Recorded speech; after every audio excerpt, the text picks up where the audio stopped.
Hello बच्चों, क्या हाल चाल आप लोगों के? बढ़िया। तो बच्चों, मेरा नाम है प्रवीण और मैं आप सभी का आज के इस लेक्चर में स्वागत करता हूं। और आज हम करने वाले हैं इलेक्ट्रिक चार्जेस एंड फील्ड का लेक्चर नंबर 12। उम्मीद करता हूं बच्चों, इससे पहले के जो लेक्चर्स थे वो सारे आप लोगों ने देख लिए होंगे। और कैसी चल रही है आप लोगों की पढ़ाई? उम्मीद करता हूं कि यार वो भी अच्छी चल रही होगी। और अगर अभी तक भी आपने पढ़ना शुरू नहीं किया है तो इससे पहले कि बहुत देर हो जाए, पढ़ना शुरू कर दीजिए, क्योंकि यही वो सही टाइम है, आखिरी मौका है जब आप शुरू कर सकते हैं पढ़ना और अपनी प्रिपरेशन को स्टार्ट कर सकते हैं। तो हो सकता है अभी भी कुछ मिल जाए, और अगर अभी भी देर कर दी तो शायद ना मिले। ठीक है, इसलिए एक बात याद रखना कि अगर आप एक टेस्ट में जब अपने मार्क्स आते हैं तो 50% मार्क्स लाना बहुत आसान काम है। 60% मार्क्स लाना भी आसान है, नो डाउट। बट 60 से 70 पहुंचना थोड़ा मुश्किल काम है। 70 से 80 पहुंचना और ज्यादा मुश्किल काम है। और 80 से 90% पहुंचना और 90% से 95% पहुंचना, ये जो इंक्रीज हो रहा है ना 10-10% का, तो ऐसा नहीं कि 70 से 80 करने में जितनी मेहनत लगेगी 80 से 90 करने में भी उतनी लगती है, ऐसा नहीं है। 70 से 80 करने में जितनी मेहनत लगेगी 80 से 90% करने में उससे कहीं ज्यादा गुना मेहनत लगेगी। 90 से 95 करने में और ज्यादा मेहनत लगेगी। तो अगर आप ऐसा सोचते हैं कि हाँ सर हमारे 50-60% मार्क्स तो बिना पढ़े ही आ रहे हैं, थोड़ा बहुत पढ़ लेंगे तो हो सकता है 90 तक पहुंच जाए, नहीं भाई, ऐसा नहीं पहुंचते हैं। मैं फिर कह रहा हूं आपसे, 50% 60% लाना it's an easy task, but 60 से 70 जंप करना डिफिकल्ट, 70 से 80 जंप करना और ज्यादा डिफिकल्ट। ठीक है, तो अभी समय है, पढ़ाई करना स्टार्ट कर दीजिए अगर अभी तक करना नहीं शुरू किया है तो। ठीक है भाई, चलिए बच्चों, तो आज शुरू करते हैं आज का लेक्चर। आज अपन क्या पढ़ने वाले हैं भाई? पहले क्या पढ़ेंगे भाई? यस, तो आज हम पढ़ेंगे गॉस थ्योरम के बारे में।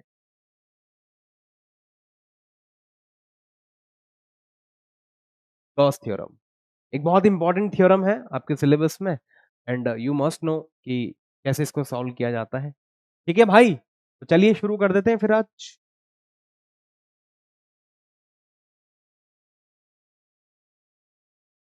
ओके, तो अगर इससे पहले का कोई होमवर्क है तो मैं लेक्चर के एंड में उसको डिस्कस करूंगा। ठीक है, लेक्चर के एंड में हम लोग कोशिश करेंगे कि जो मैंने आपको होमवर्क दिया था वो आपने कर लिया होगा। नहीं किया तो फिर हम डिस्कस उसको करेंगे। सही, आप देख लीजिए कि आपने उसको सॉल्व किया है नहीं किया, ये वो आपकी ईमानदारी है भाई। ठीक है, तो पिछले लेक्चर पर हम लोग क्या कर चुके थे कि एक चार्ज हमने रखा था क्यू, है ना। और हमने क्या किया था, इस चार्ज को एक स्फीयर के सेंटर पर रखा था, जहां तक मुझे याद है, आर दूरी। और फिर मैंने आपसे पूछा था कि बताइए फ्लक्स कितना होगा। तो हमने कहा था कि भैया क्यू बाई एप्सिलॉन नॉट के बराबर होता है। इसको कैसे निकाला था अपन ने? अगर आपको याद हो तो हमने ये तरीका यूज किया था, इंटीग्रेशन वाला। याद आ रहा है कुछ कुछ ऐसा, है ना। तो एक स्फीयर के सेंटर पर अगर मैं किसी चार्ज को रख दूं तो इससे इतना फ्लक्स पास होता है। अच्छा, फ्लक्स का मतलब क्या होता है भाई? तो फ्लक्स का मतलब होता है number of magnetic field lines, measurement of number of magnetic field lines, यही होता है। तो फ्लक्स डायरेक्टली प्रोपोर्शनल होता है किसके साथ? Number of magnetic field lines के साथ। जितनी ज्यादा number of magnetic field lines किसी सरफेस को पेनिट्रेट करेंगी, उतना ही ज्यादा, मैग्नेटिक फील्ड लाइंस बोल रहा हूं क्या मैं, सॉरी, इलेक्ट्रिक फील्ड लाइंस। जितनी ज्यादा इलेक्ट्रिक फील्ड लाइंस सरफेस को पेनिट्रेट करेंगी बच्चों, उतना ही ज्यादा फ्लक्स होगा। ठीक है, फ्लक्स कब काउंट करना होता है? जब पेनिट्रेशन हो रहा हो। No penetration no flux. इसके बारे में भैया पिछले लेक्चर पर हम बहुत डिटेल में बात कर चुके हैं। भाई तेरे को नहीं गिरना था अभी, ऐसी देखो, ये लीजिए भाई साहब, मैग्नेटिक इलेक्ट्रिक फील्ड लाइंस हमने यहाँ पर निकाल दी। यार पता है इलेक्ट्रिक मैग्नेटिक मैग्नेटिक क्यों आ रहा है मेरे मुंह? मैग्नेटिज्म चल रहा था यार अभी, ऑफलाइन वाला बैच है ना, उनमें मैग्नेटिज्म पढ़ा रहा था मैं, तो बार बार वही निकल रहा है मेरे मुंह। ठीक है, चलिए। तो इसका मतलब ये हुआ कि इतनी number of magnetic field lines होंगी जो यहाँ से पास हो रही हो। ठीक है ना। तो always remember, flux is the measurement of number of electric field lines. Clear है बात यहाँ तक? अच्छा सर, ठीक है। अब हमने यहां पर क्या किया था बच्चों, सेंटर पर इस चार्ज को रखा था, सही बात है। और हमने इसलिए क्या किया था बच्चों, इस इंटीग्रेशन में से ई को बाहर निकाल लिया था, अगर आपको याद हो तो हमने कुछ ऐसा काम किया था, cos 0, और इसको सॉल्व करने पर बच्चों फिर ये आ रहा था। बात है बिल्कुल, किस किस को याद है ये? याद होना चाहिए, बहुत जरूरी है भाई। अब थोड़ा सा ना इस काम को थोड़ा सा डिफिकल्ट बनाते हैं। डिफिकल्ट कैसे बनाएंगे देखो, फिर से एक गोला लेते हैं, वापस एक गोला,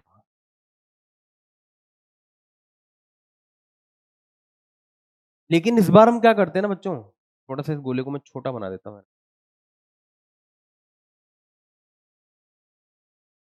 छोटा गोला बनाया। और अब हम क्या करते हैं, इस गोले को ना इसके सेंटर पर चार्ज रखने की जगह थोड़ा साइड में चार्ज रख देते हैं। और अब मैं आपसे जानना चाहता हूं बच्चों कि बताइए इस गोले के थ्रू फ्लक्स कितना, find flux due to.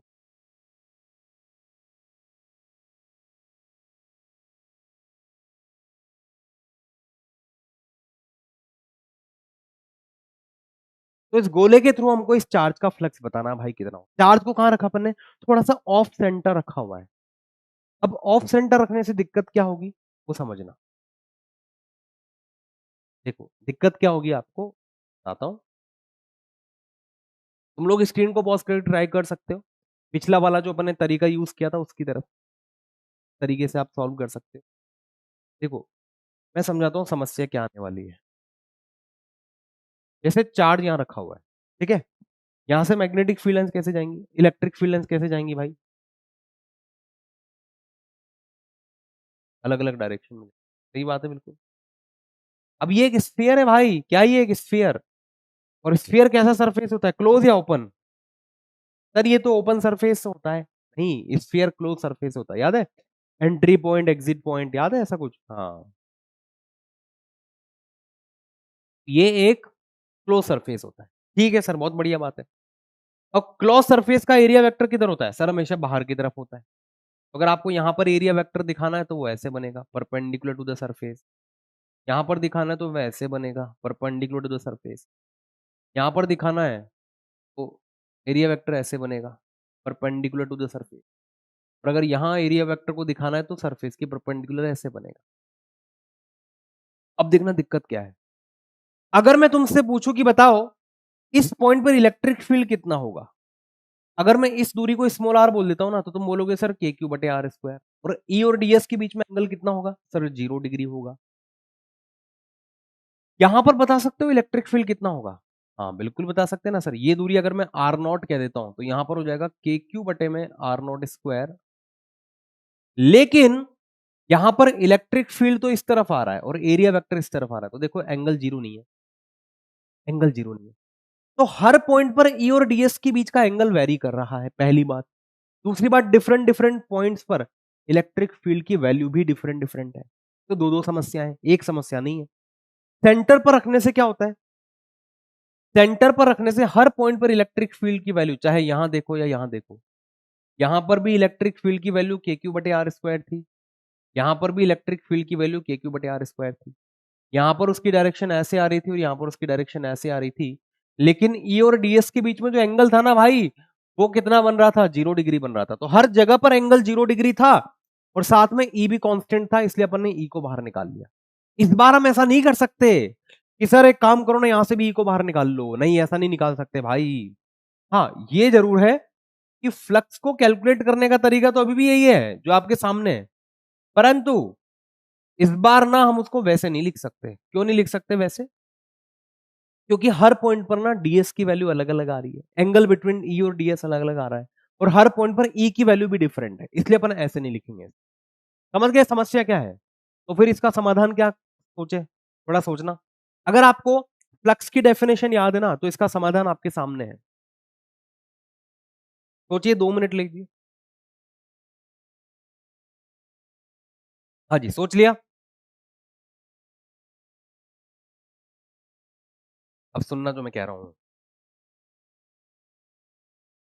Sir हमको ना इसका तो नहीं आता फ्लक्स निकालना, ठीक है भाई कोई बात नहीं। अगर मैं चार्ज यहां रख दूं, तो सर हमको ना इसका फ्लक्स निकालना नहीं आ रहा अभी, हाँ के ना। लेकिन अगर सर आपने सेंटर पर रख दिया होता ना तो मैं कैलकुलेट कर लेता। सही बात है बिल्कुल। कहां पर रख दिया होता? सेंटर पर। तो अगर आपने सर सेंटर पर रख दिया होता ना क्यू को, तो मैं फ्लक्स निकाल लेता स्फीयर के थ्रू कितना आएगा। तो क्यों ना एक काम करें, एक और गोला बनाते बड़ा सा। ध्यान से सुनना जो मैं कह रहा हूं वो, एक और गोला बनाते बड़ा सा, ये गोला। और इस तरीके से बनाते हैं ताकि ये जो क्यू चार्ज आए ना वो उसके सेंटर पर आ जाए। मतलब ये भी कैपिटल आर मान लेता हूं, ये भी कैपिटल आर। अब हम एक गोला बनाते हैं बड़ा सा, और ये वाला जो चार्ज है इसको उसके सेंटर पर पटक देते हैं। ये सर पटक दो, ये क्या होगा अभी बताता हूं ना मैं।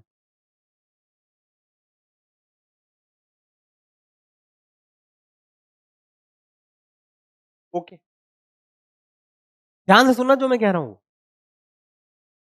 ये जो दूरी है ना ये भी कैपिटल आर है, ये वाली दूरी भी कैपिटल आर। सही बात है बिल्कुल। अब मैं तुमसे ही पूछना चाहता हूं कि बताओ, इसको अगर अपन नाम दे दें स्फीयर 1, और इसको अगर अपन नाम दे दें स्फीयर 2,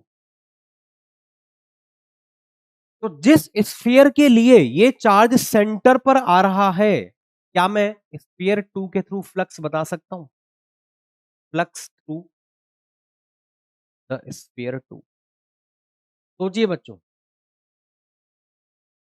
जवाब है यस, बिल्कुल बता सकते हैं सर। कितना आएगा? बटे एप्सिलॉन नॉट आएगा। अरे सर ये कहां से आ गया? पिछले लेक्चर पर कैलकुलेट किया है कि जब क्यू चार्ज को स्फीयर के सेंटर पर रख दोगे ना फ्लक्स आएगा। सही बात है। अच्छा, फ्लक्स का मतलब क्या होता है? Number of magnetic field line जो पेनिट्रेट कर रही होगी। हाँ बिल्कुल ठीक है। तो अरे यार, number of electric field line, sorry, जो पेनिट्रेट कर रही होंगी। तो यहां से ऐसे इलेक्ट्रिक फील्ड लाइंस पेनिट्रेट कर रही होंगी। बड़े वाले गोले की बात कर रहा हूं भाई मैं, ध्यान से सुनना भी। इसकी बात कर रहा हूं मैं, बड़े वाले गोले की बात कर रहा हूं। कर लो।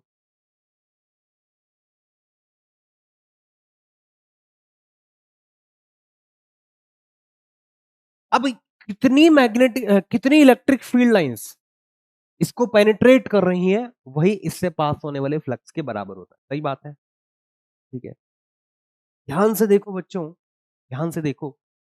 जितनी भी इलेक्ट्रिक फील्ड लाइंस इस बड़े वाले गोले को पेनिट्रेट कर रही है, ध्यान से देखो, जितनी भी इलेक्ट्रिक फील्ड लाइंस इस बड़े वाले गोले को पेनिट्रेट कर रही हैं, वो सारी की सारी इलेक्ट्रिक फील्ड लाइंस इस छोटे वाले को भी पेनिट्रेट करके जा रही होंगी। हाँ के ना? फिर से बोलता हूं, ध्यान से सुनना।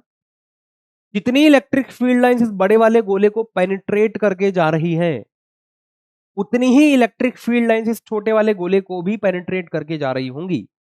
देखो, ये यहां पर हो रहा है, इसका पेनिट्रेशन यहां पर हो रहा है, यहां पर हो रहा है, यहां पर हो रहा है। तुम कहीं पर भी इलेक्ट्रिक फील्ड लाइन बना दो जो इस चार्ज से निकल रही है और इस बड़े वाले गोले पर जा रही है, सारी की सारी इलेक्ट्रिक फील्ड लाइन जो इस बड़े वाले गोले से पास हो रही होंगी, वो डेफिनेटली छोटे वाले से तो पास हो ही रही होंगी। इसका मतलब जिन इलेक्ट्रिक फील्ड लाइंस ने छोटे वाले गोले को पेनिट्रेट किया होगा, उन्हीं इलेक्ट्रिक फील्ड लाइंस ने बड़े वाले गोले को भी पेनिट्रेट किया होगा। बिल्कुल ठीक है। तो अगर मान लीजिए बड़े वाले गोले को 50 इलेक्ट्रिक फील्ड लाइंस ने पेनिट्रेट किया, छोटे वाले गोले को भी 50 इलेक्ट्रिक फील्ड लाइंस पेनिट्रेट कर रही होंगी। और इसीलिए, क्योंकि number of electric field lines जो पेनिट्रेट करती हैं किसी भी सरफेस के थ्रू, तो फ्लक्स कहते हैं। क्योंकि number of electric field lines जो पेनिट्रेट कर रही है वो दोनों स्फीयर के लिए सेम है। Number of electric field lines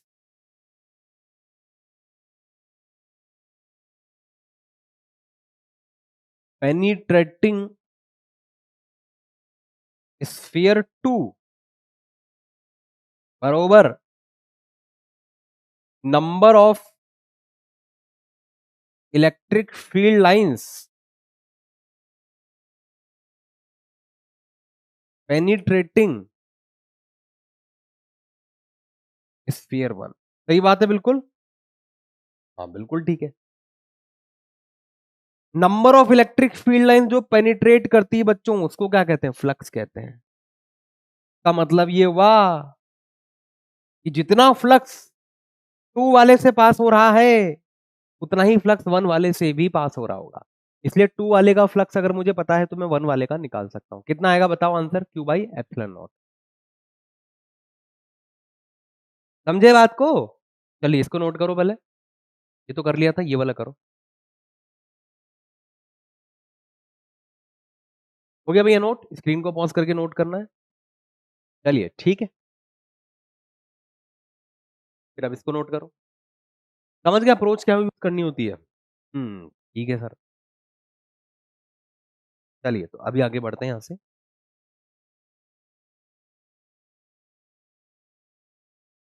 अब तुम सोचना भाई, ये कोई सरफेस है सर, स्फीयर स्फीयर के क्वेश्चन करवा रहे हो, कोई दूसरा सरफेस का ही करवा दो। ये लो भाई, करवा देते हैं। बताइए इस चार्ज का फ्लक्स कितना होगा? फ्लक्स दिस आलू, इस आलू के थ्रू फ्लक्स कितना? आलू कौन है भाई?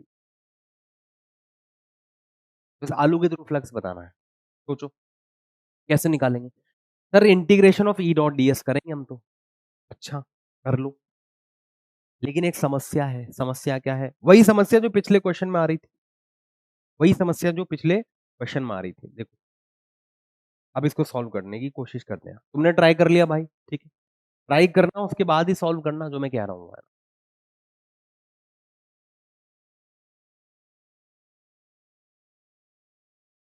मैं क्या करता हूं, एक गोला बनाता हूं। ये लीजिए साहब, गोला बनाया।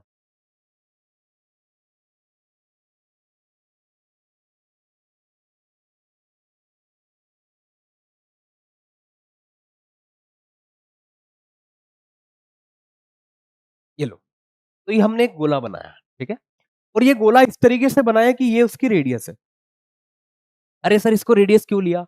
वो इसलिए लिया ताकि ये क्यू चार्ज इस गोले के सेंटर पर आ जाए। सर सेंटर पर क्यों लेके आना चाहते हो? ताकि मैं फ्लक्स लिख पाऊं। अब अगर इसकी वजह से आप इलेक्ट्रिक फील्ड लाइंस को देखोगे ना, तो ऐसे जा रही होंगी। क्यों जा रही है भाई? ठीक है, ऐसे जा रही है, बरोबर है।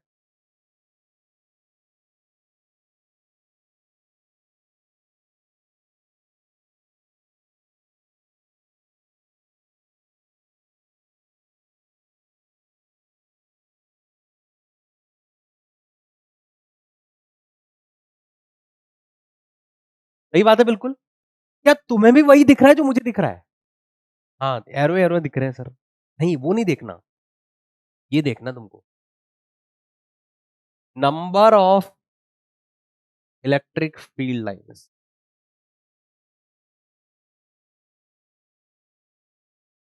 Penetrating surface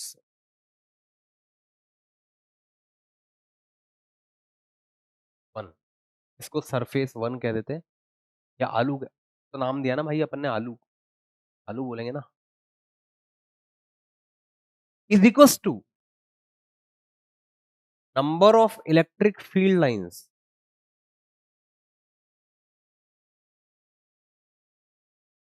penetrating. सही बात है बिल्कुल, क्लियर है यहां तक? तो जितनी इलेक्ट्रिक फील्ड लाइंस इस आलू से जा रही है ना, सारी की सारी इसको भी पेनिट्रेट कर रही है।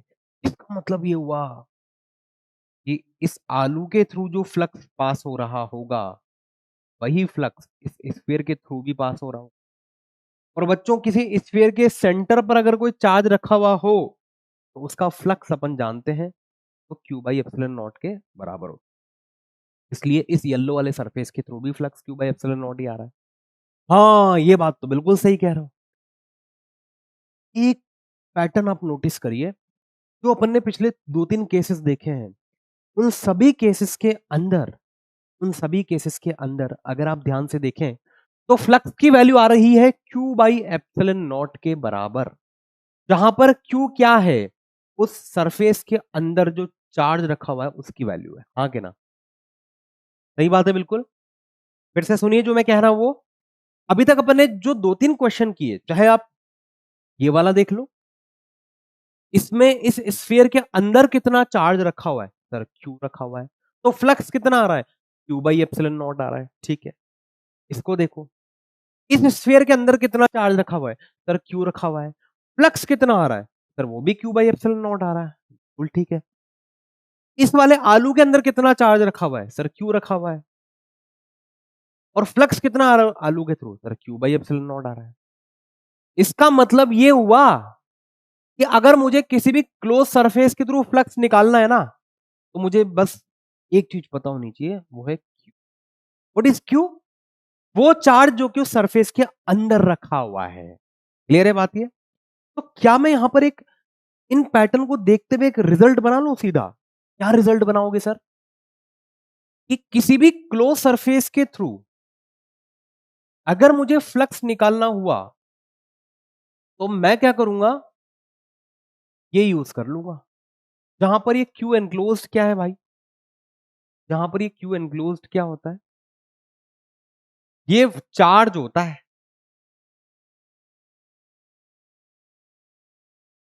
कौन सा चार्ज? वो चार्ज जो कि उस सरफेस ने एनक्लोज्ड किया हुआ है। हाँ के ना? सही बात है बिल्कुल। बिल्कुल ठीक है। तो हमें बस वो चार्ज देखना है जो कि सरफेस के अंदर एनक्लोज्ड हो रखा है। यार ये तो बहुत आसान हो गया। तो इलेक्ट्रिक फ्लक्स निकालने के दो तरीके हो गए मेरे पास। पहले तो एक ही था कि integration of E dot DS करना है मुझे, लेकिन अब दो है, Q enclose by epsilon not भी है। लेकिन बच्चों ये लगाना कब है? ये तब लगाना है जब यहां पर कैसी सरफेस होनी चाहिए, क्लोज। और क्लोज क्या होती है भाई, अपन बात कर चुके हैं, जिनके लिए एंट्री पॉइंट एग्जिट पॉइंट दोनों, उनको अपन क्लोज सरफेस कहते हैं। सही बात है बिल्कुल। तो आप एरो फेंको बाहर से, तो वो उसको अंदर भी जाना चाहिए, बाहर भी निकल जाए। तो बाहर से फेंकने पर है ना, तो उसको अपन क्या कहते हैं, क्लोज सरफेस कहते हैं। सही बात है बिल्कुल। हाँ बिल्कुल ठीक है। तो चलिए इसी बात पे ना एक क्वेश्चन करिए, इसको नोट करने के बाद। ये तो हो गया होगा भाई, फिर ये वाला हो गया होगा। चलिए ठीक है, अब एक क्वेश्चन करते हैं।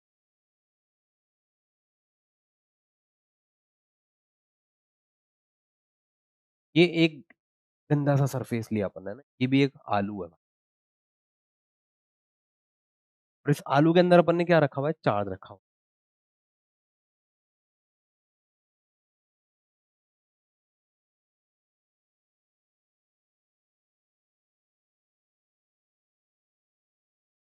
क्या तुम मुझे बता सकते हो इस आलू के थ्रू फ्लक्स कितना होगा? क्या तुम मुझे बता सकते हो इस आलू के थ्रू फ्लक्स कितना होगा? हाँ बिल्कुल बता सकते हैं ना सर, अभी तो आपने सिखाया था। ट्राई करो बच्चों एक बार, ट्राई करो। क्या तुम मुझे बता सकते हो इस आलू के थ्रू फ्लक्स कितना होगा? बता सकते हैं? देखो, पहली बात तो ये क्लोज सरफेस है, आलू एक क्लोज सरफेस होता है, ठीक है। अब इसके थ्रू फ्लक्स निकालने के लिए मुझे क्या चाहिए सर, क्यू एनक्लोज चाहिए, और उसको फिर एप्सिलॉन नॉट से डिवाइड करना है। अब क्यू एनक्लोज मतलब वो चार्ज जो अंदर रखा हुआ है। अंदर कितना चार्ज रखा हुआ है सर? एक तो क्यू रखा हुआ है और एक -2q रखा हुआ है, बटे में एप्सिलॉन नॉट। क्यू -2q कितना हो गया भाई, -q हो गया। ये लीजिए फ्लक्स आ गया, ये इस आलू के थ्रू फ्लक्स आ गया, और ये आपका आंसर हो गया भाई साहब। सर एक मिनट, पिछले वाले पार्ट से डिफरेंट आ रहा है, ये तो माइनस आ रहा है। याद करिए बच्चों, फ्लक्स पॉजिटिव नेगेटिव कब होता है, मैंने लिखा रखा है तुमको। फ्लक्स पॉजिटिव नेगेटिव तब होता है जब पॉजिटिव होगा इसका मतलब बाहर निकल रहा हो, नेगेटिव होगा इसका मतलब अंदर आ रहा हो, कमिंग इन। यही हो रहा है ना भाई? अरे तुम खुद यहां पर देख सकते हो, प्लस क्यू से मैग्नेटिक फील्ड लाइंस अंदर आएंगी या बाहर निकलेंगी? सर बाहर निकलेंगी। -2q से अंदर आएंगी या बाहर निकलेगी? सर अंदर आएंगी। क्यों? क्योंकि ये नेगेटिव चार्ज है, पॉजिटिव चार्ज है। इसका मतलब ये हुआ कि क्यू से, अच्छा एक और पॉइंट अपन ने लिखा था, याद करो। Number of electric field lines जो कि एक चार्ज से निकल रही हैं, वो डायरेक्टली प्रोपोर्शनल होती है चार्ज के मैग्नीट्यूड के साथ। सही बात है बिल्कुल। चार्ज का मैग्नीट्यूड जितना ज्यादा, फ्लक्स या number of electric field lines उससे निकलने वाली उतनी ही ज्यादा होगी। यही होता है। तो अगर Q से 10 फील्ड लाइंस निकल रही हैं, तो 2Q से 10 की जगह 20 फील्ड लाइंस निकलेंगी। अगर एक कूलम चार्ज से 5 इलेक्ट्रिक फील्ड लाइंस निकली हुई अपन ने मानी है, तो 2 कूलम से 10 इलेक्ट्रिक फील्ड लाइंस निकलती हुई अपने को माननी होती है। याद है ऐसा कुछ लिखा था अपन ने? यहां पर भी यही हो रहा है। ये क्यू है, ये -2q है। तो निकलने वाली अगर 10 हुई तो आने वाली कितनी होगी? 20 होगी। बताइए कौन सी ज्यादा हुई? निकलने वाली 10, आने वाली 20, आने वाली ज्यादा हुई। और इसलिए बच्चों नेट फ्लक्स कैसा आ रहा है? नेगेटिव आ रहा है। समझे बात को? अरे भाई ये कर चुके हैं ना अपन पहले, हाँ क्या ना? तो इस तरीके से अपन फ्लक्स निकाल सकते हैं। ठीक है भाई? अच्छा सर, तो यार एक काम करते हैं ना, इस स्टेटमेंट को ना एक रूल बना देते हैं, है ना, एक एक लॉ बना देते हैं।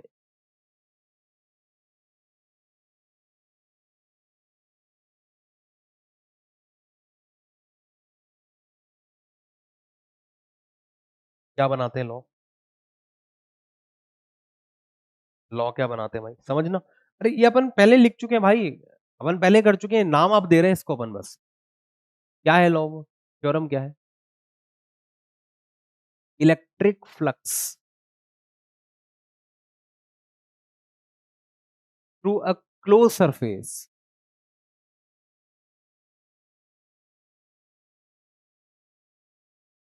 will be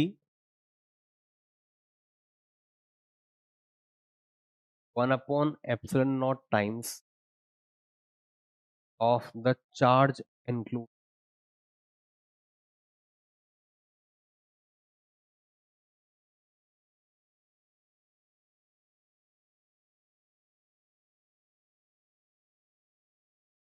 by the closed surface।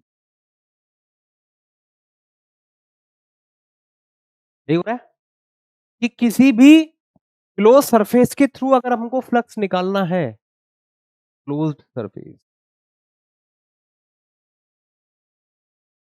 तो हमें क्यू एनक्लोज्ड बटे एप्सिलॉन नॉट करना है। यही यही यही तो लिखा अपन ने।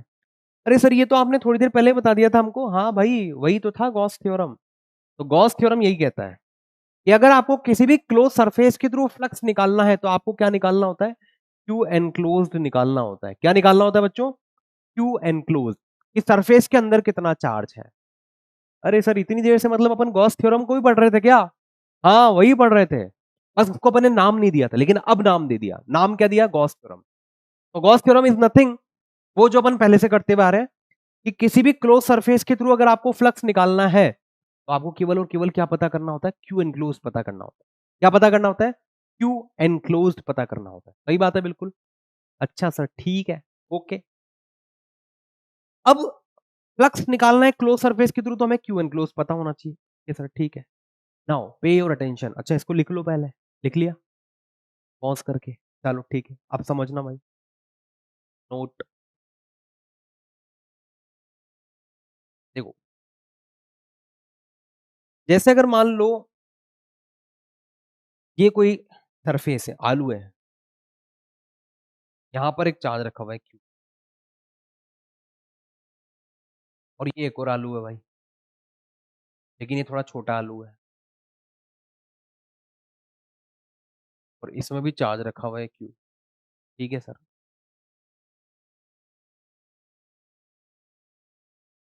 ये छोटा आलू, ये बड़ा आलू। ये छोटा है ना भाई, बड़ा है, ये छोटा आलू। अब तुम मुझे बताओ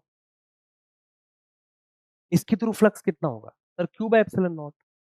इसके अंदर कितना चार्ज है? क्यू है, तो इसके थ्रू फ्लक्स कितना होगा? Q N Q. तो बी फ्लक्स थ्रू द बड़ा वाला equals to flux through the छोटा वाला। इन दोनों के थ्रू फ्लक्स क्या आएगा? सेम आएगा। तो एक पॉइंट जो मुझे पता चला वो ये है कि किसी भी क्लोज सरफेस के थ्रू अगर मुझे फ्लक्स निकालना है तो वो चार्ज की लोकेशन से वो क्लोज सरफेस के साइज से इंडिपेंडेंट हो। सही बात है।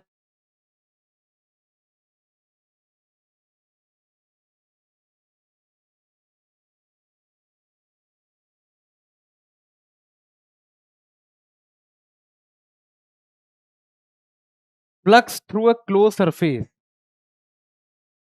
does not depends on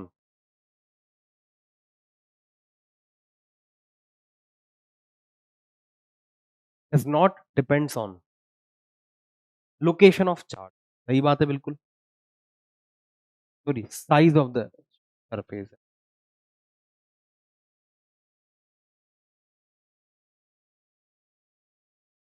अच्छा, इसकी जगह पर अगर मान लो मैं एक टमाटर लेता हूं ऐसा, क्या तुम मुझे बता सकते हो अभी? टमाटर के ये टमाटर है भाई, और इसके अंदर मैंने एक चार्ज रख दिया, इसके थ्रू फ्लक्स कितना होगा? सर इस टमाटर के थ्रू भी इतना ही होगा, पाई टी टोमेटो।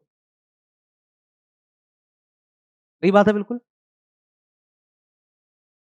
बात तो आप बिल्कुल सही कह रहे हो। तो इस टमाटर के थ्रू भी फ्लक्स उतना ही आ रहा है। अच्छा सर ठीक है, बहुत अच्छी बात है ये तो। इसका मतलब ये हुआ कि चाहे मैं ऐसी वाली सरफेस लूं या ऐसा लूं, तो शेप पर भी डिपेंड नहीं कर रहा हो तो कि शेप कैसा है सरफेस का। हाँ ये बात बिल्कुल सही है। अच्छा, मान लो मैंने एक और टमाटर लिया भाई, ये वाला सेम साइज का लिया बिल्कुल, लेकिन उसमें मैंने क्या किया, चार्ज को यहाँ रखा हुआ है सेंटर की जगह, इसके थ्रू फ्लक्स फ्लक्स कितना होगा? सर उसके थ्रू भी इतना ही होगा।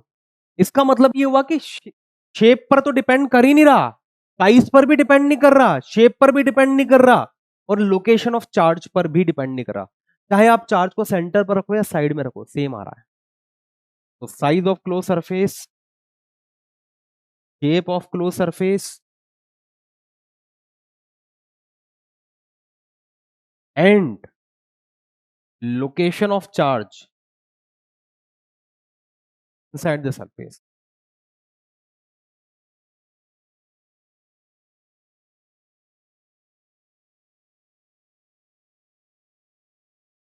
क्लियर है बात ये? तो ये फ्लक्स इन इन बातों पर डिपेंड नहीं करता है।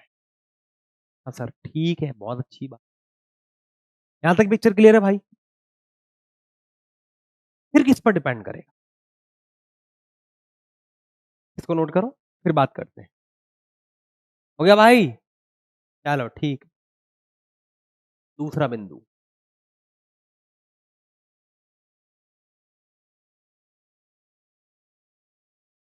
Flux through close surface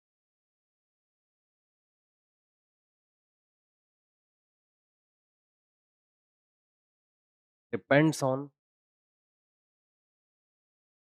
to include by the surface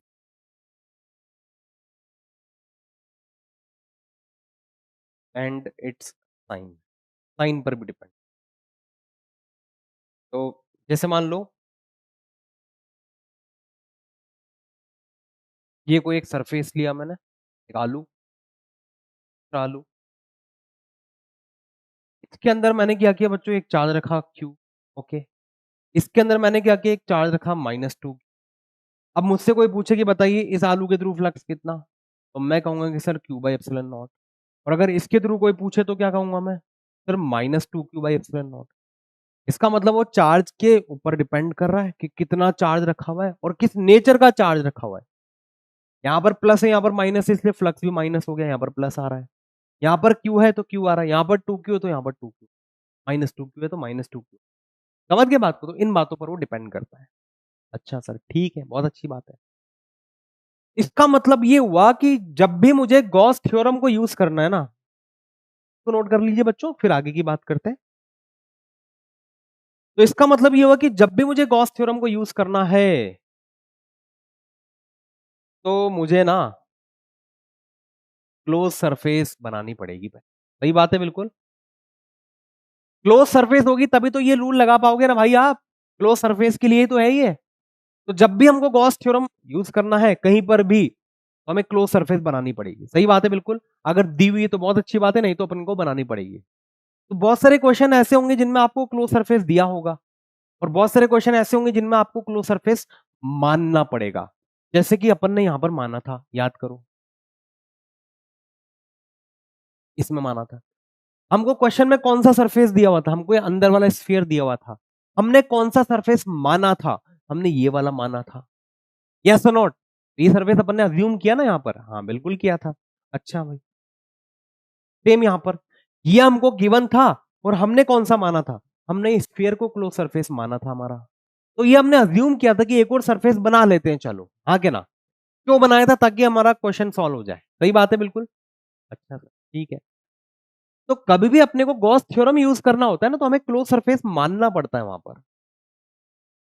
अगर दिया हुआ है तो बहुत अच्छी बात है, नहीं दिया है तो हमको मानना पड़ेगा। तो इमेजिनरी सरफेस अपन मानेंगे वहां पर ताकि हम गॉस थ्योरम को यूज कर सकें, उसको कहते हैं गॉसियन सरफेस। कौन सा सरफेस? Gaussian surface. तो गॉसियन सरफेस क्या होता है भैया? गॉसियन सरफेस एक इमेजिनरी सरफेस होता है जो हमें मानना पड़ेगा। Gaussian surface.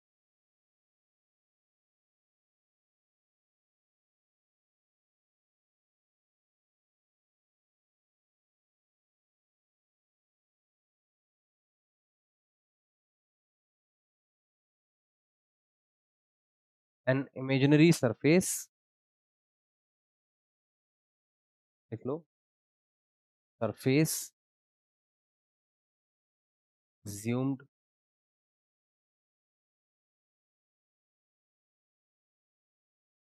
Gauss theorem.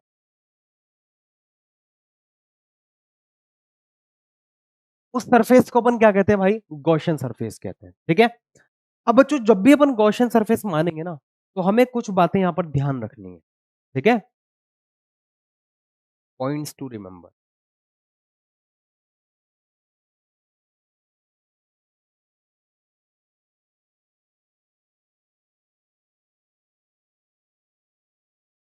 पहली बात तो क्या ध्यान रखना है?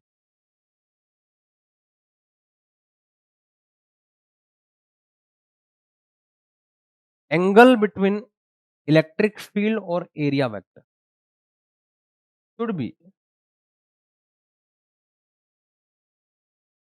आइदर 0 डिग्री, 90 डिग्री, या फिर 180 डिग्री होना। ठीक है। अब ऐसा मैं क्यों कह रहा हूं वो आपको आगे बताऊंगा। ठीक है। बट अभी ये पॉइंट ध्यान रखना है कि हमें गॉसियन सरफेस इस तरीके से मानना है ताकि कंडीशन सेटिस्फाई होती हो जाए। दूसरा, at all those points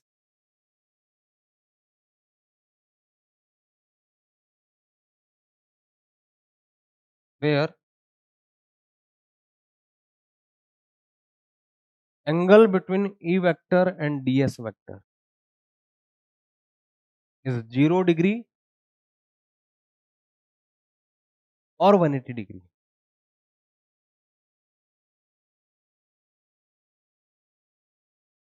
the magnitude of electric field should be constant.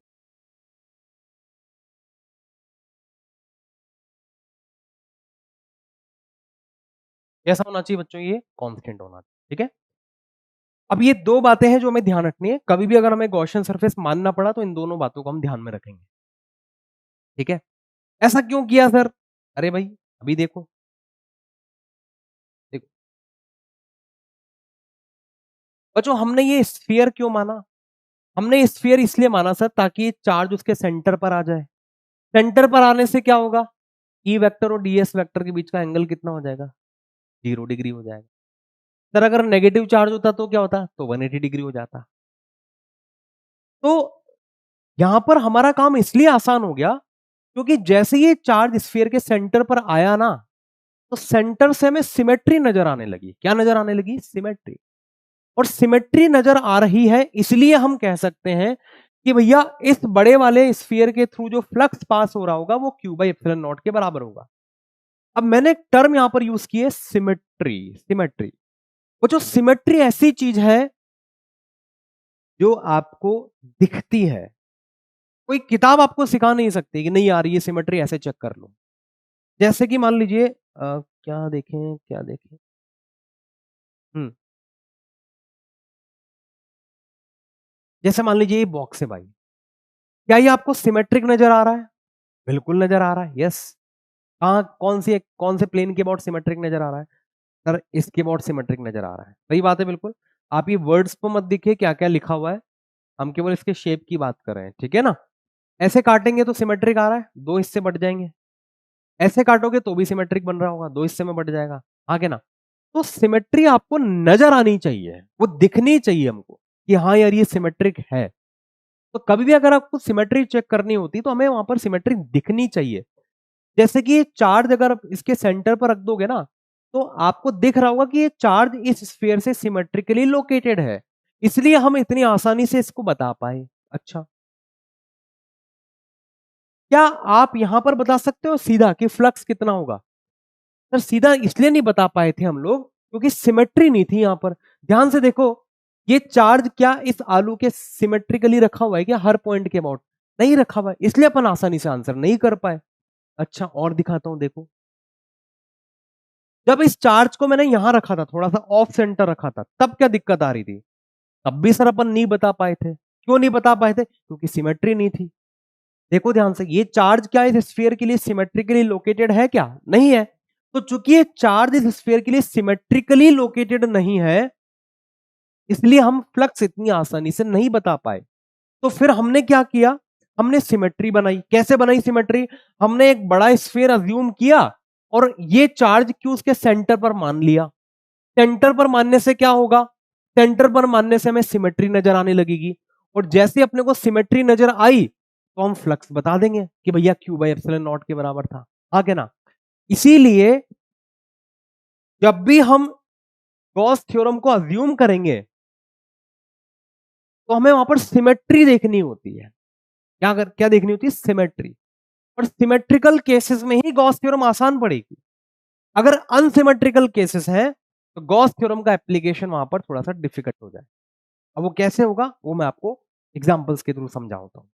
ठीक है, तो पहले हमको क्या देखना है गॉस थ्योरम को लगाने के लिए? सिमेट्री। तो दो चीजें हैं, क्लोज सरफेस होना चाहिए और सिमेट्री आपको देखनी है। सिमेट्री कभी आपको कोई चीज नहीं, कोई किताब नहीं सिखा सकती, आपका दिमाग आप इमेजिन करके बताएगा, अंदर से आवाज आनी चाहिए कि हाँ यार ये जो शेप मुझे दिया ना ये सिमेट्रिक है। समझ रहे हो बात को? तो जो ये बोर्ड आपको दिख रहा है क्या ये सिमेट्रिक है? वर्ड्स को मत देखिए, केवल शेप को देखिए। यस, इसके बाद सिमेट्रिक आपको नजर आ रहा होगा, ऐसे काट दोगे तो भी सिमेट्रिक हो जाएगा। सही बात है, बिल्कुल। तो सिमेट्री आपको दिखनी चाहिए वहां पर।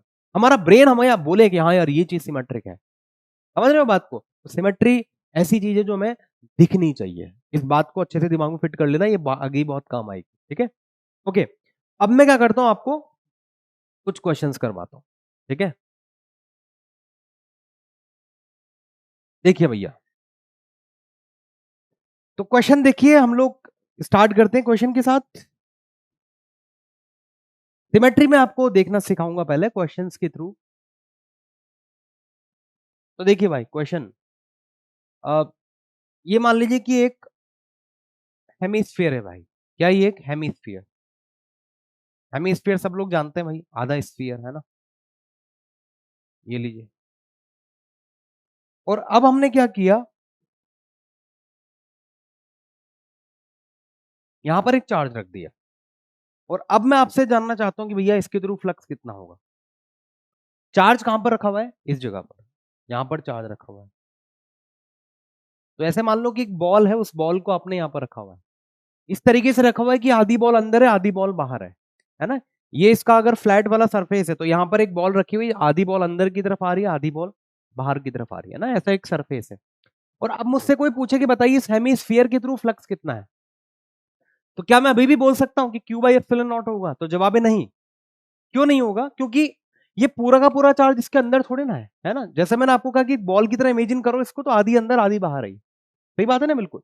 तो ये पूरी की पूरी एक सिंगल बॉल इस पूरे स्फीयर के अंदर नहीं है। अच्छा हाँ, अगर मान लो ये चार्ज यहां पर होता इस जगह पर, तो मैं कह सकता था Q enclose by epsilon not के अकॉर्डिंग कि क्यू सीधा का सीधा क्यू के बराबर है, इसलिए आंसर आ जाएगा क्यू बाई एप्सिलॉन नॉट। लेकिन ये यहां नहीं है, यहां पर है।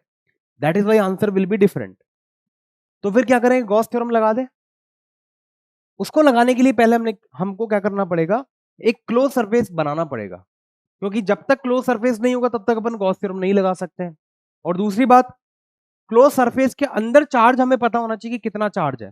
तो मुझे स्फीयर के अंदर का चार्ज भी नहीं पता है, लेकिन मुझे ये जरूर पता है कि ये जो चार्ज है ना वो क्यू है। तो मैं पहले क्या करता हूं, ये हमारा हेमिस्फीयर था जो हमें गिवन है, ये लीजिए। और चार्ज कहां पर रखा हुआ है? इधर सेंटर पर चार्ज रखा हुआ है, इस जगह पर। ठीक है, अब मैं क्या करता हूं, इस गोले को ना पूरा बना देता हूं। पहले बना सकता हूं भाई इसको पूरा, ये लीजिए, मैंने इसको ऊपर वाला हाफ भी बना दिया। ठीक है, अब ये बन गया पूरा गोला। अब तुम मुझे बताओ, इस पूरे गोले के लिए, ये जो पूरा गोला है, इस पूरे गोले को आप देखोगे तो एक क्लोज सरफेस बन गया, हाँ के ना? क्या आप मुझे बता सकते हैं इस पूरे गोले के अंदर से कितना फ्लक्स पास हो रहा होगा? तो ये हो गया पूरा स्फीयर, पूरा स्फीयर।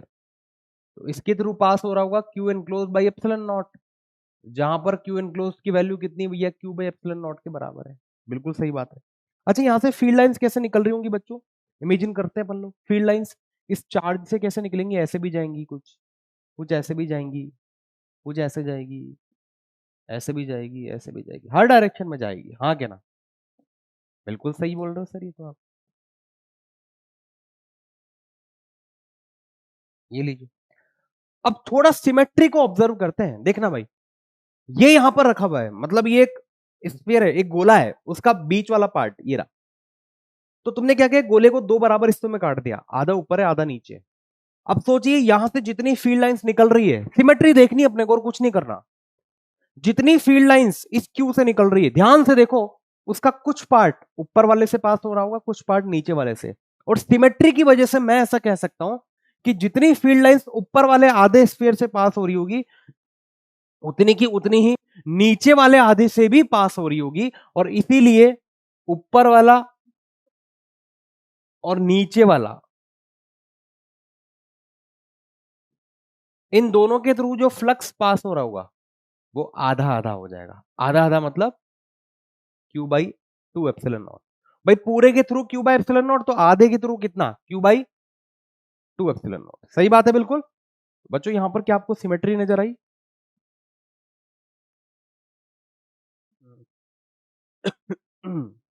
सॉरी, मैं बार बार आपसे ये कह रहा हूं, सिमेट्री कोई चीज आपको नहीं सिखा सकती है, सिमेट्री आपको खुद को देखनी पड़ती है कि क्या सिमेट्री है या नहीं है। तो मुझे यहां पर सिमेट्री नजर आई, इसलिए मैंने कह दिया आधे ऊपर वाले से आधे नीचे वाले से, इसलिए फ्लक्स हो गया Q by two epsilon not. सही बात है बिल्कुल। अच्छा सर, ठीक है।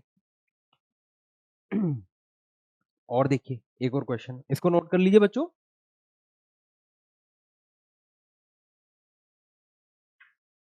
ये तो लिख लिया था अपन ने ऑलरेडी। ठीक है, चलिए भैया, वन मोर क्वेश्चन।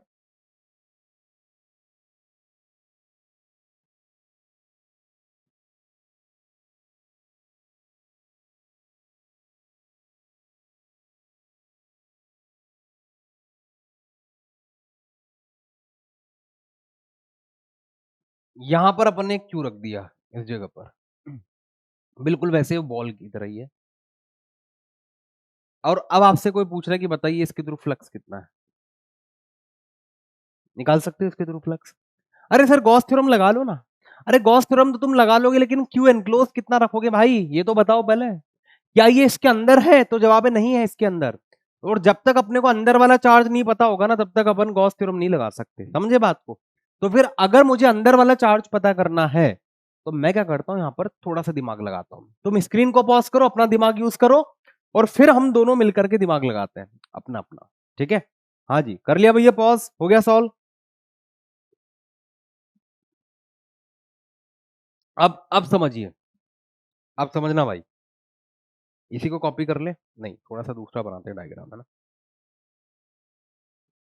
सोल्यूशन देखो भैया, सिमेट्री देखने की कोशिश करना है तुमको, और कुछ नहीं करना, अपने दिमाग के ढक्कन खोलने हैं बस। इतना काम कर लिया तुमने तो बहुत हो गया। ठीक है, ठीक है सर, ये लीजिए। चार्ज कहाँ रखा हुआ था? यहाँ रखा हुआ था। अब सर मैं ना इस आधे के थ्रू तो नहीं बता सकता, बिल्कुल ठीक है। लेकिन अगर मान लो बच्चों मैं यहां पर एक सरफेस ऐसे और बना दूं, बिल्कुल ऐसा का ऐसा ही, डिट्टो ऐसा का ऐसा ही, जितना जैसा नीचे वाला है वैसा का वैसा ही ऊपर वाला ही बना दिया मैंने। ये लीजिए। और अब मैं अगर तुमसे पूछूं कि बताइए यहां से फील्ड लाइंस कैसे निकल रही होंगी, तो तुम कहोगे सर ऐसे जा रही होगी, ऐसे जा रही होगी, ऐसे भी जा रही होगी, ऐसे भी जा रही होगी, ऐसे भी जा रही होगी, ऐसे भी जा रही होगी, ऐसे भी जा रही होगी, ऐसे भी जा रही होगी। क्या तुम्हें भी वही दिख रहा है जो मुझे दिख रहा है? क्या दिख रहा है सर? इस पूरे स्फीयर, ये पूरा जो डबल कोन दिख रहा है ना आपको, डबल कोन बोलते हैं डीसी, इस डबल कोन के थ्रू आ रहा है बेटा epsilon, Q by epsilon not, है ना? क्योंकि इसके अंदर कितना चार्ज है, क्यू बाई क्यू के बराबर है। मैं जानना चाहता हूं कि ऊपर वाले से कितना हुआ और नीचे वाले से कितना हुआ। तो सिमेट्री की वजह से मैं ऐसा कह सकता हूं, ऊपर वाला और नीचे वाले से Q/2 एप्सिलॉन नॉट के बराबर पास, आधा आधा फ्लक्स पास हो जाएगा। फ्लक्स का मतलब क्या है, कितनी इलेक्ट्रिक फील्ड लाइंस पेनिट्रेट कर रही है। तो यहां से अगर मान लीजिए 1000 इलेक्ट्रिक फील्ड लाइंस निकल रही होंगी, तो 500 ऊपर वाले से पास हो रही होगी, 500 नीचे वाले से पास हो रही होगी, इसलिए मैं टोटल फ्लक्स को आधा आधा करके लिख सकता हूं। सही बात है, बिल्कुल ठीक है भाई। हो गया भाई, चलो देखो अभी वन मोर क्वेश्चन।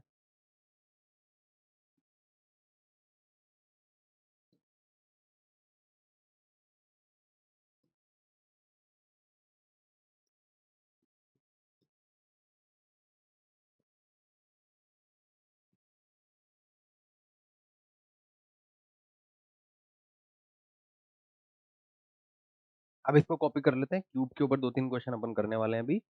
ठीक है भाई, हमने क्या किया बच्चों, एक चार्ज रखा है इसके सेंटर पर। कहां रखा हुआ है, इसके सेंटर पर।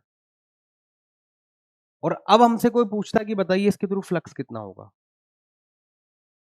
तो क्या हम इसके थ्रू फ्लक्स निकाल सकते हैं, क्यूब के through, flux through the cube कितना होगा, ये हमें निकालना है। पहला पार्ट है क्वेश्चन का, ठीक है, कर सकते हैं कि इसको ट्राई करो। सबसे पहले तो आप मुझे बताइए कि क्या ये क्यूब एक क्लोज सरफेस है, तो जवाब है यस, क्लोज सरफेस है। और अगर ये क्लोज सरफेस है तो क्या मैं इसके लिए गॉस थ्योरम को यूज करके ऐसा कह सकता हूं, क्या क्या कह सकता हूं कि पूरे क्यूब के थ्रू जो फ्लक्स आएगा वो हो जाएगा Q enclosed by epsilon not के बराबर। ध्यान से देखिए इस क्यूब के अंदर क्यू एनक्लोज कितना है सर, ये तो क्यू के बराबर है, तो ये आ जाएगा क्यू बाई एप्सिलॉन नॉट। ये लीजिए भाई साहब, आंसर आ गया। अब मुझे बताओ किसका आंसर आ गया था, आया था किसी का? और समझो इसको, अब थोड़ा सा ना इसको इमेजिन करने की हम कोशिश करते हैं कि बेसिकली फील्ड लाइंस निकल कैसे रही होंगी, ठीक है ना। तो फील्ड लाइंस ऐसे डिफरेंट डिफरेंट डायरेक्शंस में जा रही होंगी, सही बात है बिल्कुल।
अब ये तो अपन ने कुछ ही फील्ड लाइंस दिखाई है।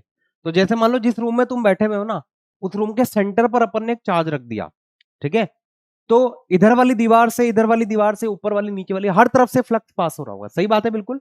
अगर जिस रूम में तुम बैठे हुए हो उसके सेंटर पर तुमने क्या कर दिया, एक चार्ज रख दिया, तो अब अगर तुम देखोगे ना, तो जितनी फील्ड लाइंस, देखो सिमेट्री से मैं ऐसा कह रहा हूं, ध्यान से सुनना, कि इस सेंटर वाले चार्ज की दूरी, जो दूरी इस दीवार से होगी ना, ऊपर वाले से भी वही दूरी होगी, इधर वाले से भी वही दूरी होगी, उधर वाले से भी वही दूरी होगी, नीचे वाले से भी वही दूरी होगी, इधर वाले से भी वही दूरी होगी, सही बात है बिल्कुल। चार्ज कहां रखा हुआ है, सेंटर पर। तो चार्ज की जगह एक काम करता हूं, मैं तुमको बिठा देता हूं सेंटर पर, हवा में लटका देता हूं तुमको। तो जितनी दूरी तुम्हारी ऊपर वाले से उतनी, नीचे वाले से, इधर वाले से भी उतनी है, उधर वाले से भी इतनी, इधर वाले से भी इतनी, इधर वाले से भी इतनी है। तो हर दीवार से तुम्हारी सेम दूरी है, बिल्कुल ठीक है। तो अगर मान लीजिए मैं तुमसे ऐसा पूछ लूं, सपोज दैट मैं तुमसे अगर ऐसा पूछ लूं, क्या पूछना चाहते हो सर, कि फाइंड फ्लक्स थ्रू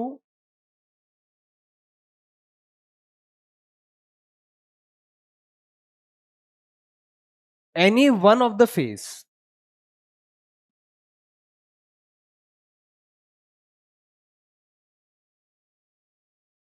ये कितना होगा, तो क्या आंसर करोगे? Think about it. अगर किसी भी एक पर्टिकुलर फेस से तुमको फ्लक्स निकालना हो, तो फ्लक्स का मतलब number of electric field lines penetrating a surface, ठीक है। तो अगर किसी भी एक पर्टिकुलर फेस से तुमको ये देखना है कि कितनी फील्ड लाइंस पेनिट्रेट कर रही है, तो क्या मैं जानता हूं कि पूरे क्यूब के थ्रू कितनी पेनिट्रेट कर रही है? तो जवाब है ये, पूरे क्यूब के थ्रू इतनी पेनिट्रेट कर रही है। और ये जितने भी फील्ड लाइंस पेनिट्रेट कर रही होगी वो 6 अलग अलग फेस से होते हुए जा रही होगी, ऊपर वाले से भी, नीचे वाले से भी, इधर वाले से भी। तो टोटल 6 दीवारों से पास हो रही है। तो बताइए एक दीवार से कितनी पास हुई? सर एक दीवार से 1/6 हो जाएगी। अब ऐसा मैं क्यों कह पा रहा हूं? सिमेट्री की वजह से। तो ये हो जाएगा Q/6 एप्सिलॉन नॉट के बराबर। सही बात है बिल्कुल। तो एक पर्टिकुलर फेस से इतनी फील्ड लाइंस निकलेंगी भाई। क्लियर है भाई? कैसे सिमेट्री देखनी है ना, सिमेट्री देखना आना चाहिए अपने को, मतलब सिमेट्री ना अंदर से आवाज आनी चाहिए, हाँ यार ये सिमेट्रिक है। समझे बात को? चलो भैया एक क्वेश्चन और।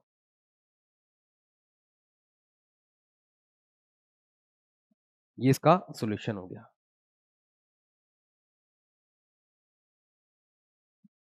ठीक है भाई, चलो देखो नेक्स्ट। अच्छा अपन क्यूब तो ऑलरेडी बना रखा है ना, तो अपन डायग्राम क्यों बनाए वापस?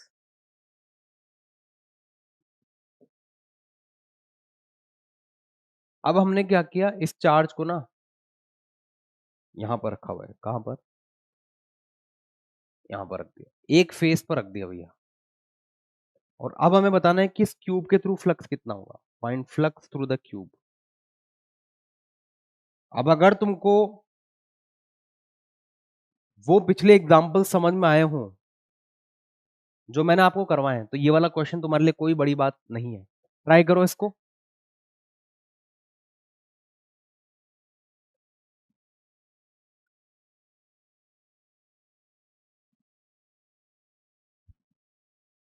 हाँ जी। तो अब तक आई होप आपने इमेजिन कर लिया होगा कि सिमेट्री कैसे देखनी है। यहाँ पर देखो, ये क्वेश्चन तुमको वैसा नहीं लग रहा जैसे प्रीवियस अपन ने वो आधा स्फीयर वाला क्वेश्चन किया था, आधे एक वो डबल कोन वाला क्वेश्चन किया था, वैसा नहीं लग रहा तुमको? ये ध्यान से देखो। क्या मैं इस सिंगल क्यूब के लिए अभी ऐसा बोल सकता हूं क्या कि फ्लक्स बराबर Q enclose by epsilon not होगा? क्योंकि हमें इसके अंदर का क्यू एनक्लोज नहीं पता है। सही बात है ना बिल्कुल। तो मैं क्या करता हूं, थोड़ा सा दिमाग लगाता हूं। अब दिमाग कैसे लगाना है वो समझो। दिमाग कैसे लगाना है वो समझो। तो अब इसको सॉल्व करते हैं अपन लोग पहले। यस। तो आओ इसको सॉल्व करें। देखो भाई,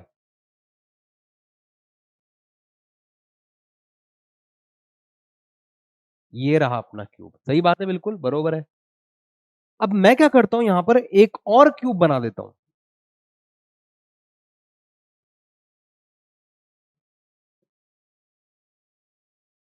ये लीजिए।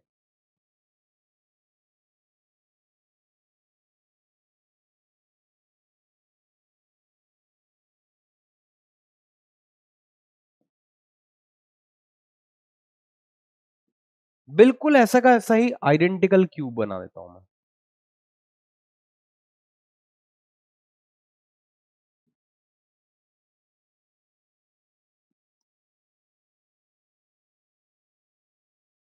ये लीजिए। तो मैंने एक और क्यूब बना दिया, बिल्कुल ऐसा का ऐसा ही आइडेंटिकल। अब ध्यान से देखो बच्चों, ध्यान से देखो। जिस रूम में तुम बैठे हुए हो,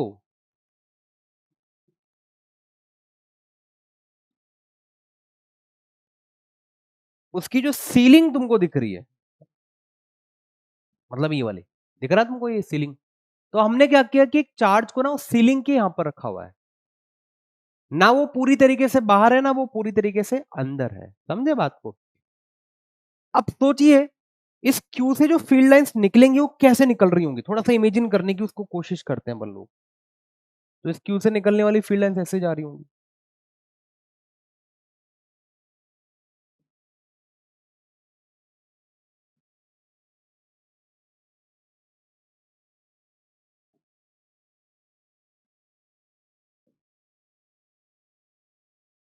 ऐसे निकल रही होंगी। सही बात है बिल्कुल।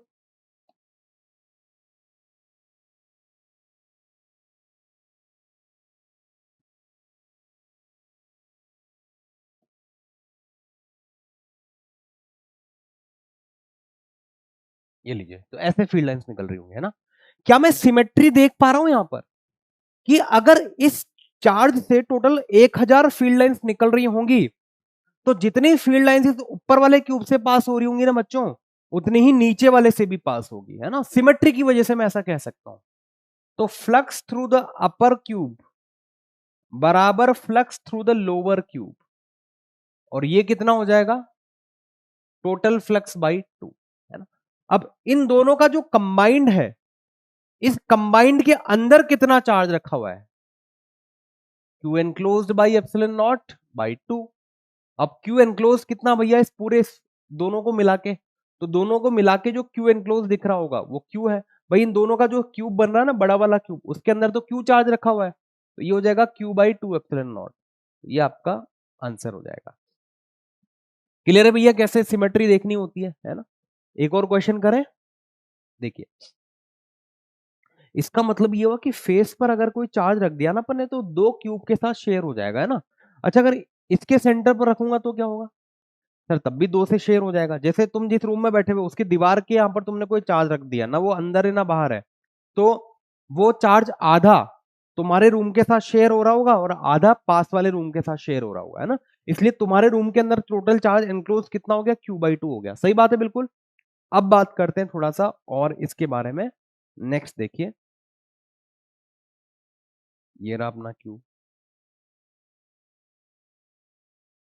देखिए भैया, अब हमने क्या किया बच्चों, चार्ज यहां रख दिया। कहां पर रखोगे सर, अब इधर रख देते हैं, इस जगह पर। कहां पर, किनारे पर, ठीक है, इस एज पर रख दिया। और अब हम ये जानना चाहते हैं कि इस क्यूब के थ्रू फ्लक्स कितना होगा, ये हम जानना चाहते हैं भैया, कि फ्लक्स थ्रू द क्यूब क्या हो जाएगा। बताओ, चलो ट्राई करो। तुम तो ये बताओ कि क्या मैं ये सीधा बोल दूं क्या, कि भैया इसके अंदर क्यू बाई एप्सिलॉन नॉट हो जाएगा। क्या इसके अंदर का चार्ज क्यू है क्या, नहीं, क्यू पूरा का पूरा इसके अंदर थोड़ी ना आ रहा है यार। तो हम पूरा इसके लिए तो बोल ही नहीं सकते अभी। तो हमें पहले क्या करना पड़ेगा, थोड़ी सी सिमेट्री को यूज करना पड़ेगा। अब सिमेट्री को कैसे यूज करना है वो सुनिए। हम सबसे पहले क्या करते हैं, सिमेट्री बनाने की कोशिश करते हैं। देखो कैसे बनाएंगे सिमेट्री, उसको समझने की आप कोशिश करिएगा। हाँ जी, आपने अपना दिमाग लगा लिया अभी, लगाया दिमाग। देखो अभी समझो, तुम्हारे हिसाब से ये चार्ज कितने क्यूब के साथ शेयर हो रहा होगा। यार कितनों के साथ भी हो सकता है, नहीं कितनों के साथ नहीं हो सकता भाई, हमें सिमेट्री को ध्यान में रखना है बस। देखो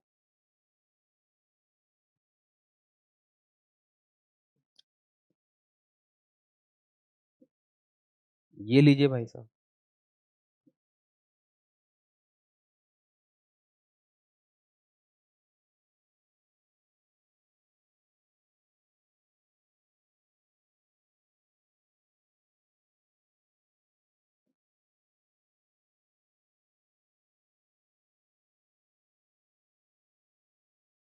सर ये इसके साथ शेयर हो रहा है ना। नहीं बच्चों ध्यान से देखो, ये पूरा का पूरा इन दोनों से शेयर नहीं हो रहा है।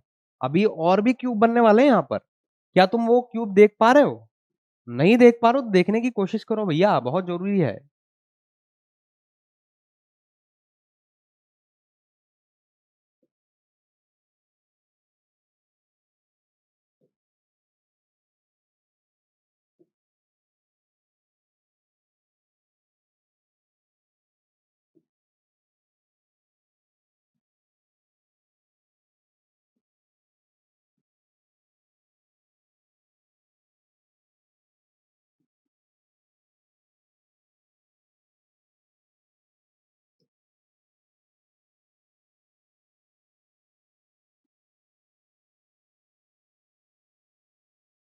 ये लो भाई, अब मुझे बताओ,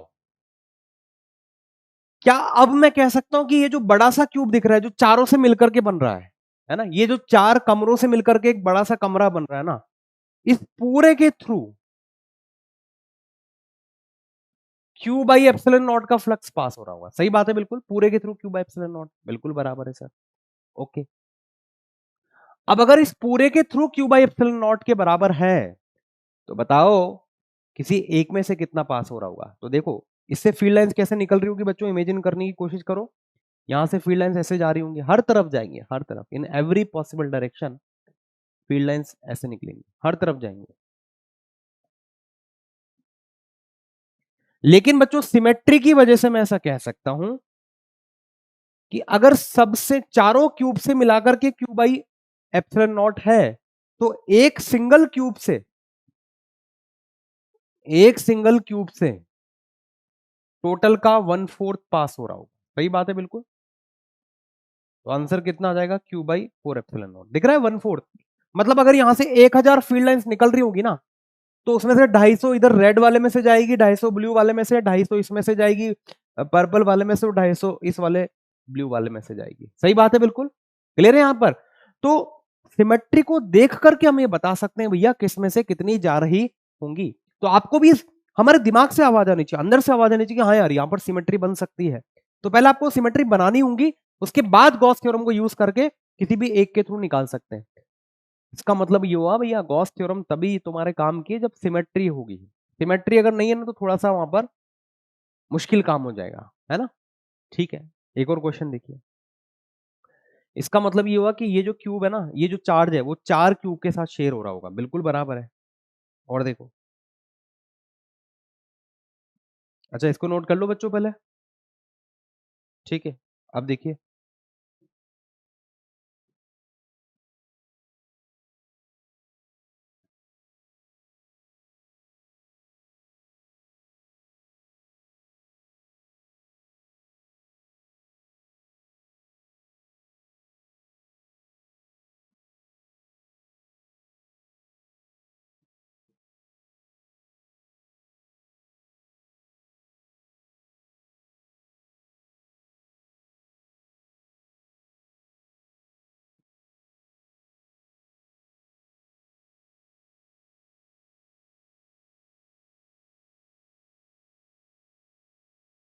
एक वायर है बच्चों, इसकी चार्ज डेंसिटी है लैम्डा। कितनी है, लैम्डा। और आपको क्या बताना है, फ्लक्स बताना है। फ्लक्स थ्रू द क्यूब कितना होगा।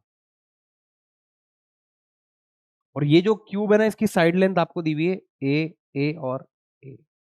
चलो ट्राई करो एक बार।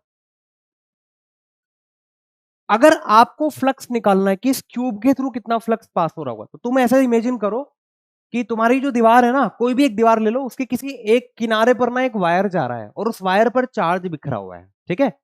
और अब अगर मैं तुमसे पूछना चाहूं कि बताइए इतनी लेंथ पर कितना चार्ज होगा, तो पर यूनिट लेंथ का चार्ज कितना है, लैम्डा। लैम्डा याद है अपन ने डिफाइन किया था, पर यूनिट लेंथ का चार्ज है लैम्डा। तो ए लेंथ का चार्ज कितना हो जाएगा सर, लैम्डा इंटू ए। याद करो यही तो कहा था अपन ने, 1 रुपए में इतनी चॉकलेट, तो ए रुपए में कितनी चॉकलेट आएगी, लैम्डा इंटू ए के बराबर। अच्छा ठीक है। तो वो जो वायर जा रहा है ना तुम्हारे किसी भी एक दीवार के कॉर्नर से क्या सॉरी मतलब किनारे से, उस पर टोटल चार्ज कितना है, लैम्डा इंटू ए के बराबर है। सही बात है बिल्कुल, लैम्डा इंटू ए के बराबर है। अच्छा, लेकिन क्या ये चार्ज पूरा का पूरा इसी रूम से ही शेयर हो रहा है क्या, तो जवाब है नहीं। याद करिए जैसे अपन ने यहां पर एक चार्ज रखा हुआ था इस जगह पर, तो वो चार्ज कितने क्यूब के साथ शेयर हो रहा था, 4 के साथ शेयर हो रहा था, याद है आपको। एक यहां पर जब रखा था अभी थोड़ी देर पहले, तो एक इधर वाला, एक इधर वाला, एक ऊपर वाला, एक इधर वाला, याद है 4 के साथ शेयर हो रहा था। इसी तरीके से यहां पर जितने भी चार्ज तुम रखोगे ना इस वायर पर, वो सब के सब 4 4 क्यूब के साथ शेयर हो रहे होंगे, बिल्कुल ठीक है। अब सोचिए अगर एक क्यूब से मुझे निकालना है तो पहले चारों के थ्रू निकाल लेते हैं। ठीक है।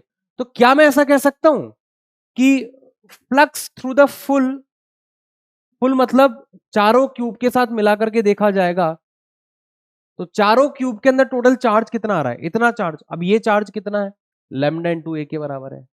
ठीक है सर। तो किसी भी एक क्यूब के साथ कितना आएगा, एक क्यूब के साथ सोचिए, क्या मैं ऐसा कह सकता हूं कि एक क्यूब के साथ उसका 1/4 हो जाएगा, मतलब कि lambda A by 4 epsilon not के बराबर हो जाएगा। सही बात है बिल्कुल, ऐसा कह सकता हूं मैं, यस और नॉट। तो किसी भी एक के थ्रू निकालना है तो lambda A by epsilon not हो जाएगा, lambda A by 4 epsilon not. तो वो जो किनारे से वायर जा रहा है ना, वो तुम्हारे रूम के साथ भी शेयर हो रहा होगा, पास वाले रूम के साथ भी शेयर हो रहा होगा, ऊपर वाले रूम के साथ भी शेयर हो रहा होगा, और उसके पास वाले रूम के साथ भी शेयर हो रहा होगा। तो हर एक के थ्रू सिमेट्री की वजह से मैं कह सकता हूं कि टोटल का 1/4 जा रहा होगा, ऐसा मैं कह सकता हूं, यस और नॉट। क्लियर है भैया कैसे करना होता है सिमेट्री, मतलब आवाज आनी चाहिए कि हाँ यार सिमेट्री, यहां तो मजा आ गया। तो सिमेट्री दिखनी चाहिए अपने को। वो अंदर से आवाज आनी चाहिए कि yes I can see the symmetry. ठीक है, अच्छा ठीक है सर, बहुत बढ़िया। और देखो नेक्स्ट, तुम क्या करना बच्चों, अब एक क्वेश्चन और दे रहा हूं मैं तुमको, है ना, उसको तुम घर पे ट्राई करना, ये वाला क्वेश्चन।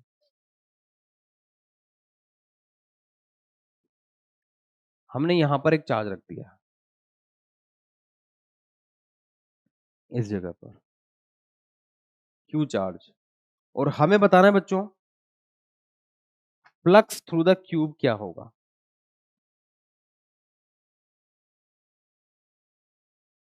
ठीक है, ये हमको बताना है, ये तुम्हारे लिए होमवर्क है, घर पे ट्राई करना है, इसको कर लोगे, इसको कोई बड़ी बात नहीं है ना भाई।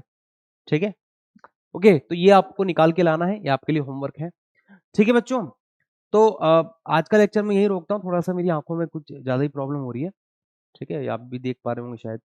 ठीक है, तो आज का लेक्चर मैं यही रोकता हूँ, यहाँ से आगे अपन अगले लेक्चर में कंटिन्यू करेंगे। लेकिन लेकिन लेकिन लेकिन लेकिन जाने से पहले आप में से कुछ बच्चे बोल रहे थे सर लाइव क्लास का क्या सीन है ना, तो मैं आप लोगों को ये बता दूं कि देखिए ये जो बैच है ना काफी लेट स्टार्ट हुआ है, मतलब लेट मतलब लक्ष्य 3.0 बैच है, आप भी जानते हैं, इससे पहले 2 बैचेस ऑलरेडी लॉन्च हो चुके हैं।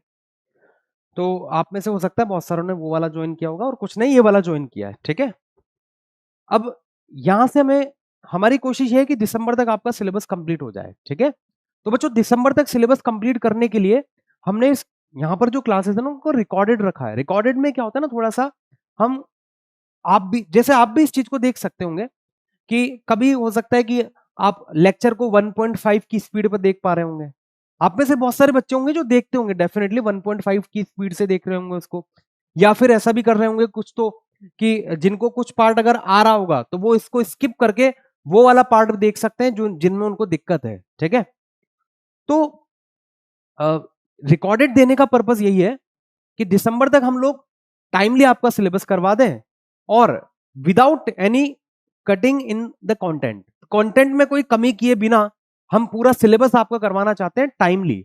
तो अब आप जानते हैं कि हमारे पास जो टाइम है ना काफी लिमिटेड टाइम है, और इस लिमिटेड टाइम में हम लोग टाइमली सिलेबस इसी मीडियम के थ्रू करवा सकते थे, रिकॉर्डेड के थ्रू, इसलिए हम लोगों ने ये वाला बैच रिकॉर्डेड प्रोवाइड कराया है। ठीक है, तो उम्मीद करता हूं बच्चों आप लोग भी इस चीज को समझेंगे, और आप में से काफी सारों को वैसे भी दूसरे बैचेस का एक्सेस भी मिला हुआ है, बट फिर भी रिकॉर्डेड देने का पर्पस केवल यही है ताकि आपका टाइमली सिलेबस कंप्लीट हो जाए, और ना केवल सिलेबस कंप्लीट हो विदाउट एनी कमी इन कंटेंट, तो कंटेंट में कमी किए बिना वो कंप्लीट हो, वो हमारा टारगेट है। तो इसलिए हम लोगों ने ये रिकॉर्डेड प्रोवाइड किया है। तो उम्मीद करता हूं आप लोगों को शायद बात समझ में आई होगी अभी, है ना। और नेक्स्ट लेक्चर से एक काम करूंगा मैं, या फिर एक काम करते हैं अपन, इस वीक में एक बार है ना लाइव थोड़ा सा ऐसे इंटरेक्शन टाइप में एक बार कुछ मैं आपका ले लेता हूँ लाइव। तो अगर आप भी ऐसा चाहते हैं कि एक लाइव इंटरेक्शन टाइप ऐसा कुछ रख लिया जाए तो मुझे कमेंट में बता दीजिएगा, वी विल प्लान अकॉर्डिंगली। ठीक है, तो चलिए बच्चों, थोड़ा सा आंखों में मुझे ज्यादा प्रॉब्लम हो रही है, मैं और कंटिन्यू फिलहाल नहीं कर पाऊंगा। तो मिलते हैं अगले लेक्चर में यार। जो होमवर्क दिया है वो आप टाइमली कंप्लीट करिए, और जो आपको डीपीपी का सोल्यूशन मिल रहा है उसको यूज करिए अच्छे से, और पढ़ाई करिए अच्छे से, देखना रिजल्ट तुम्हारे पीछे भाग के आएगा। चलिए बच्चों, all the best, bye bye.